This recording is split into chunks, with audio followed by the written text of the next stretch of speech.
Hello friends, welcome to my YouTube channel study daily. कैसे हैं दोस्तों? उम्मीद करता हूँ अच्छे होंगे।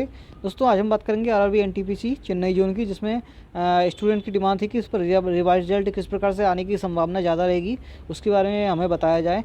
तो आज मैं इसके ऊपर वीडियो बनाने वाला हूँ, जिसमें चेन्नई जोन की संबंधित सारी डाटा के साथ समझाऊँगा वीडियो। तो वीडियो बहुत ही महत्वपूर्ण होने वाला है। इससे पहले मैं बता दूंगा आपको, जो भी चैनल पर नए आए हैं वीडियो को लाइक कर देना, शेयर करना, चैनल को सब्सक्राइब करके बेल आइकन जरूर दबाना, जिससे जब मैं वीडियो कोई भी अपलोड करूँ तो उसका नोटिफिकेशन आपके पास तुरंत ही पहुँच जाया करेगा। तो चलिए शुरू करते हैं दोस्तों, बिना देर के आज का वीडियो। सबसे पहले आपको बता दूं मैं दोस्तों, वैकेंसी थी यहाँ की चेन्नई जोन की 2694, जिसके 20 गुना कैंडिडेट सेलेक्ट होने थे CBT 2 के लिए, यूनिक कैंडिडेट। लेकिन बोर्ड ने एक ही कैंडिडेट को कई कई लेवल पर पास करके वो 53,880 रोल नंबर बना दिए इसी प्रकार से, ठीक है।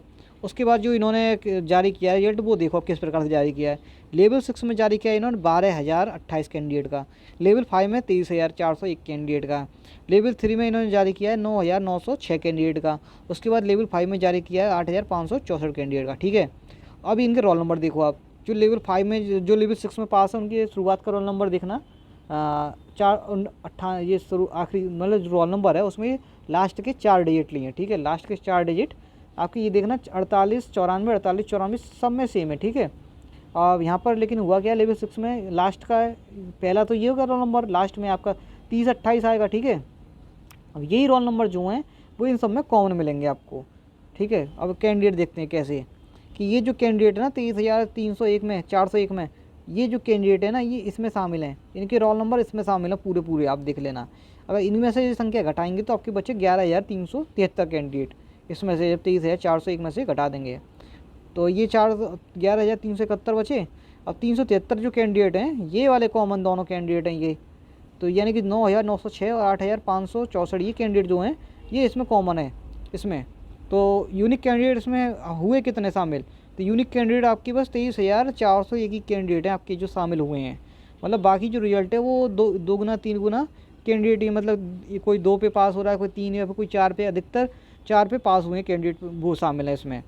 अब होगा क्या कि इसमें फिर अब जो अगर 53,880 कैंडिडेट यूनिक कैंडिडेट लेने हैं, तो इसमें से अगर 23,400 कैंडिडेट घटा दिए जाएँ तो 30,479 कैंडिडेट बचते हैं। ये दोबारा से नए कैंडिडेट हैं जो आगे नए ले जाएंगे रिवाइज रिजल्ट के बाद। तो ये नए कैंडिडेट इतना को मौका दोबारा से मिलने वाला है।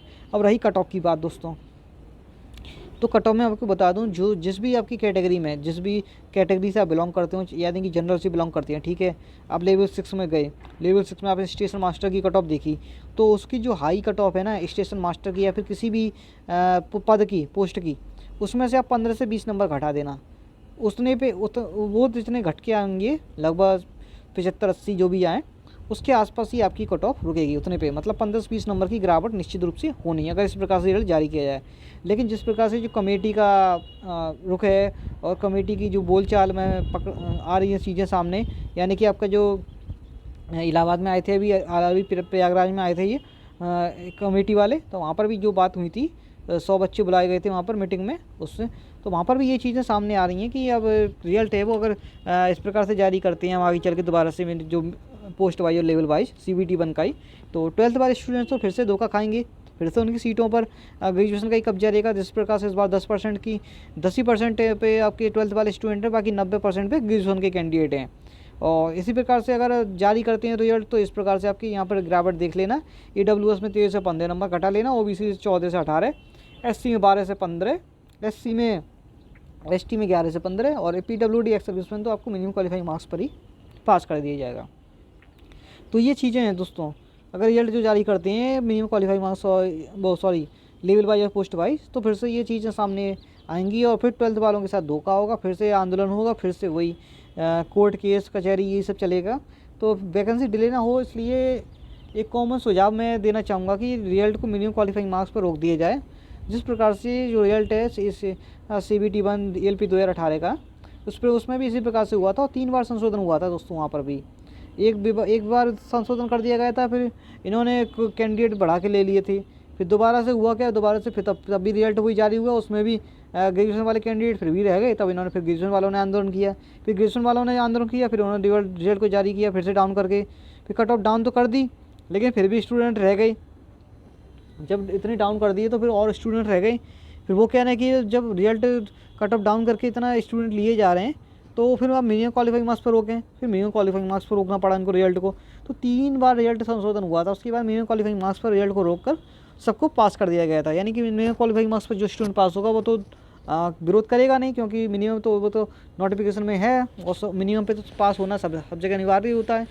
तो ये थी चीज़ें सामने आने वाली, जो हो सकता है इस बार भी आपको देखने को मिल सकती है। जिस प्रकार से इन्होंने वार्तालाप की है 12th के रिजल्ट और ग्रेजुएशन के रिजल्ट के ऊपर कि अगर किस प्रकार से रिजल्ट जारी किया जाए, तो अगर यूनिक रिजल्ट भी जारी होता है तो आपकी बहुत ही अच्छी रहेगी। क्योंकि आपकी वैकेंसी देखो दोस्तों 2694 टोटल वैकेंसी है, इसके 20 गुना सेलेक्ट होने हैं, ठीक है, लगभग 53,000, ठीक है। यहाँ ग्रेजुएशन की कितनी इसमें 1771, 12th की है 923, ग्रेजुएशन की कैंडिडेट कितने सेलेक्ट होने हैं 35,420, 12th के कितने सेलेक्ट होने हैं 18,460। ये कैंडिडेट सेलेक्ट होने CBT 2 के लिए यूनिक कैंडिडेट। अगर यूनिक कैंडिडेट लेते हैं तो यूनिक कैंडिडेट दोस्तों का जब तक मिनिमम क्वालिफाइंग मार्क्स पर रिजल्ट को रोक नहीं देंगे तब तक इनको यूनिक कैंडिडेट इसमें नहीं मिलेंगे। और मिनिमम क्वालिफाइंग मार्क्स अगर रिजल्ट को रोकते हैं तो कितने मार्क्स आपके होने चाहिए वर्तमान में कि जिससे आप अंदर हैं, सेफ़ हैं। तो आपको बता दूं मैं minimum qualifying marks general category में मांगे हैं 40%, 40 नंबर, यानी कि जितने भी आपके मार्क्स आ रहे हैं वो 40% के ऊपर है कि नहीं है। तो अगर आपके 40 से 45 आ रहे हैं जनरल कैटेगरी के तो आप सेफ़ हैं और अपनी तैयारी करते रहिए जब तक रिजल्ट के बारे में कुछ भी सूचना हमें प्राप्त नहीं हो जाती। फिर EWS 40% EWS के भी मांगे गए हैं, तो आप भी अपनी तैयारी करते रहिए जब तक रिजल्ट से संबंधित कोई भी जानकारी प्राप्त नहीं होती है। और इनके अगर 40 से 43 आ रहे हैं तो बहुत ही अच्छी बात है, कम से कम इतने जिसके भी आ रहे हैं वो पास हैं, ये मान लेना अगर मिनिमम क्वालिफाइंग मार्क्स पर रिजल्ट रुकता है तो। OBC के 30%, अगर OBC के 30 से 35 से 40 आ रहे हैं तो ये पास मान लेना आप, अगर मिनिमम क्वालिफाइंग मार्क्स पर रिजल्ट रुकता है तो। मैं आपको बता दे रहा हूँ दोस्तों पहले ही, आप तैयारी में लग जाएं अगर तैयारी नहीं कर रहे हैं तो आप। SC वाले 30% यानी कि 30 से 35, और ST वाले 25% यानी कि 30 से 35%। तो अगर इतने आपकी मिनिमम क्वालिफाइंग मार्क्स, अगर कम से कम इतने मार्क्स आ रहे हैं आपके, तो आप अपनी तैयारी करते रहिए। हो सकता है आपका रिजल्ट है जो मिनिमम क्वालिफाइंग मार्क्स पर रुक जाए, क्योंकि आप समझ सकते हैं काफ़ी प्रेशर है बोर्ड के ऊपर और हर बार इनको मतलब ये बयान देना पड़ रहा है कि रिजल्ट को संशोधन कर दिया जाएगा, ग्रुप D से मेडिकल स्टैंडर्ड को हटा दिया जाएगा और आपका CBT 2 जो एग्ज़ाम इन्होंने लागू कर दिया था उसको भी हटा दिया जाएगा। तो ये बहुत चीज़ें इनके ऊपर प्रेशर है, रेल मंत्री के ऊपर प्रेशर है, प्रधानमंत्री के ऊपर प्रेशर है, पूरे मंत्रिमंडल के ऊपर प्रेशर है और चुनाव का भी समय है। इस बार आपके 5 राज्यों में चुनाव है, इसके बाद फिर 2023 में चुनाव है, फिर 2024 में फिर लोकसभा चुनाव है। तो ये मान लो इस समय इनके पास इतना प्रेशर है कि वैकेंसी को जल्दी ख़त्म करके 2022 में जुलाई या अगस्त तक आपकी नियुक्ति पत्र देने की बात कर रहे हैं। तो ऐसा भी सुनने में आया है। बाकी जो भी चीज़ें होती हैं वो सामने आती रहेंगी। फिलहाल ये एग्ज़ाम ही करा लें जुलाई या अगस्त तक पूरा कंप्लीट, तो बहुत ही अच्छी बात रहेगी। तो रही ये बात मिनिमम क्वालिफाइंग मार्क्स की, अगर इस पर रोक सकती हैं दोस्तों कोई बड़ी बात नहीं है, क्योंकि ये पहले भी इन्होंने किया है। तो एक तरीके से संभव भी हो सकता है, ये 90% इसके चांस बन रहे हैं कि जिस प्रकार से विवाद जो ज़्यादा बढ़ गया है और 12th वाले स्टूडेंट की वैकेंसी पर ग्रेजुएशन वाले जो हाथ रख दिए हैं, तो इस प्रकार से देखा जाए तो ग्रेजुएशन वाले कैंडिडेट्स पर पास हो जाएंगे और 12th वाले कैंडिडेट बाहर हो जाएंगे। अगर हमें मार्क्स के आधार पर ही सबको पास किया जाएगा यूनिक कैंडिडेट। लेकिन यूनिक कैंडिडेट इस प्रकार से शामिल किए नहीं सकते, इनके पास टाइम भी नहीं है, तो कि दोबारा से रिजल्ट बनाएंगे, महीने भर लग जाता है दोस्तों, रिजल्ट बनाने में काफ़ी समय लगता है। तो इस प्रकार से बनता है रिजल्ट, तो मिनिमम क्वालिफाइंग मार्क्स पर ही बनेगा। तो ये फाइनली एक तरीके से मान लो आप, और जो भी चीज़ें आती हैं सामने में उसके ऊपर भी हम बात करेंगे, चर्चा करेंगे। तो वीडियो अच्छा लगा तो लाइक करना, शेयर करना, चैनल को सब्सक्राइब करके बेल आइकन जरूर दबाना। इस प्रकार की वीडियो अगर किसी और जोन से संबंधित आप जानकारी मांगते हो तो कमेंट में लिखकर जरूर बताना, जल्दी उस पर भी मैं वीडियो बना दूंगा। तो जल्द मिलेंगे किसी और वीडियो में। Thanks for watching this video.